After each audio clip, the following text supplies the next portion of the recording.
Smoking सिर्फ fitness को ही मुतासिर करती है या जिनसी सेहत को भी मुतासिर करती है? देखें, उसके साइड इफ़ेक्ट तो हैं। आप एक टोबैको अपनी बॉडी के इनटेक कर रहे हैं, वो आपके लंग्स को भी इफ़ेक्ट कर रही है, आपके स्टेमिना को भी इफ़ेक्ट कर रही है। तो लेकिन लोगों ने अब उसके साथ ना अपने मिथ जोड़ लिए हुए हैं। मैं तो खुद एक स्मोकर नहीं हूँ, लेकिन आप किसी स्मोकर से ये पूछेंगे, वो कहेंगे नहीं, हम अगर खाना खाएं तो डाइजेस्ट नहीं होता, हम जब तक दोबारा स्मोक ना कर लें।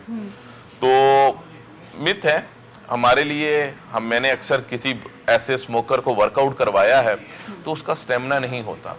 अगर मैंने उसको क्रॉसफिट करवा दिया है, उसकी जगह नॉन स्मोकर को मैंने करवाया है, तो वो ज़्यादा देर तक वर्कआउट कर सकता है स्मोकर की निस्बत।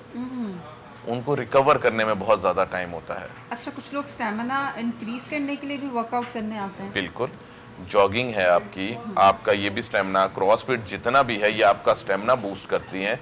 आपको स्ट्रेंथ में, मतलब आप स्ट्रेंथ में तो सिर्फ अपनी पावर इंक्रीज करते हैं ना।